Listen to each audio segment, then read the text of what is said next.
Inspector General of Police Kayode Egbetokun has just given charges to the squadron commanders across the country on what is expected from all the squadron commanders in the country, just to be able to make sure that the security situation in the country take another way. Listen to Inspector General of Police Kayode Egbetokun as he gives charges to the squadron commanders across the country. It's important that we remind ourselves of the original vision that shaped the police mobile force.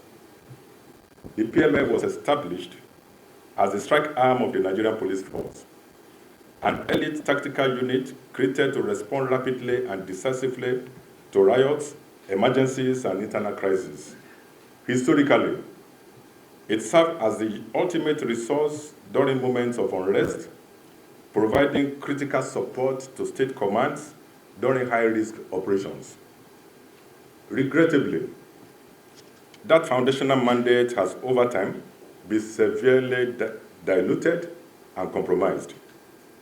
A significant number of PMF personnel are currently deployed as escorts, guards, or aides to private individuals and VIPs.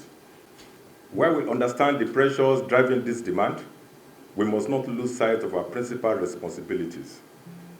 The diversion of tactical assets weaken our capacity where they are most needed.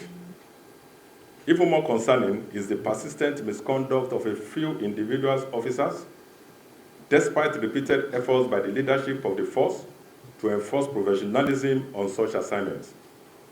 These unacceptable behaviors have not only discredited the force, but have unfairly overshadowed the honorable service of countless other officers.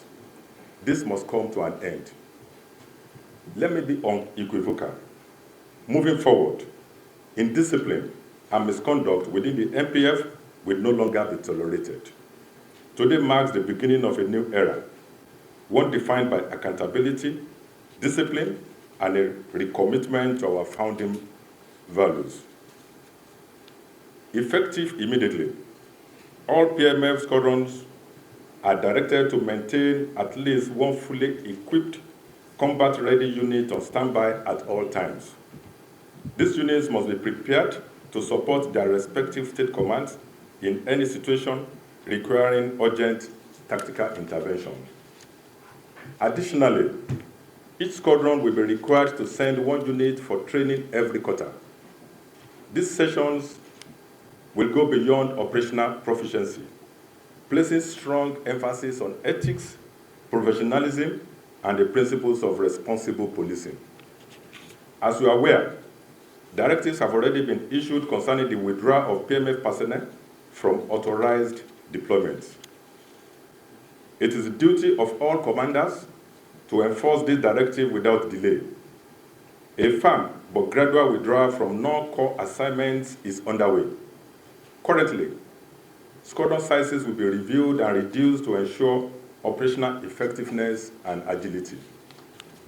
From this moment, PMF commanders will be held vicariously responsible for the conduct of their personnel.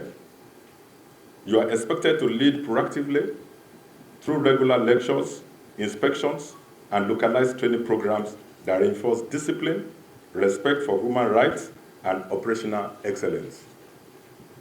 We must all rise to this challenge and take collective ownership of the task of restoring the lost prestige of the mobile force. The PMF must once again emerge as the elite tactical unit it was. Discipline. It must be disciplined, professional, and always ready to defend the nation. Their continued deployment alongside the military in the Northeast, Northwest, North Central, and other strategic areas will now be further supported by the newly established Special Intervention Squad. Against the backdrop of escalating and coordinated attacks on security personnel, whether from separatist elements in the Southeast, bandits in the North Central and Northwest, or terrorist groups in the Northeast, the urgency for a united, cohesive front cannot be overstated. Security is a shared responsibility. Our success depends on deepening trust, respect, and cooperation with all sister security agencies. Accordingly, this meeting also serves as a reaffirmation of our collective resolve to uphold operational discipline and ensure that the PMF stands as a dependable, credible, and professional arm of the Nigerian Police Force. Let me make this absolutely clear. The Nigerian Police Force will no longer allow the values, standards, and discipline that once defined the police, mobile force, to be undermined. As the striking force of the Nigerian Police Force, the PMF carries an immense responsibility to confront armed threats, insurgency, and criminal violence with integrity and courage. We must meet this responsibility head-on. As part of ongoing reforms, we will immediately embark on a comprehensive review and reorganization of the PMF. One of the first steps will be a significant reduction in the deployment of PMF personnel for escort, guard, and VIP protection roles. The priority now is to refocus our strength and personnel towards combating violent crimes and safeguarding national security.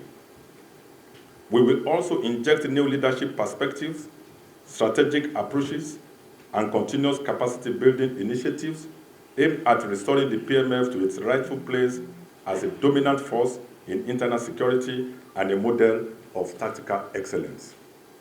At this point, I wish to express our profound gratitude to His Excellency, the President and Commander-in-Chief of the Armed Forces of Nigeria, President Bola Ahmed Tinubu, GCFR, for his unwavering support to the Nigerian Police Force. I also acknowledge and deeply appreciate the steadfast support of our international partners who continue to empower us through professional training, technical assistance, and strategic collaboration. Please be assured that such partnerships will be expanded to ensure that the PMF is fully aligned with global standards. Distinguished commanders, the journey to rebuild the strength and reputation of the PMF begins with you. I urge you to take this charge personally and recommit with renewed energy to the ideals of discipline, integrity, and excellence in service. Together, we will restore the honor, capacity, and pride of the Police Mobile Force.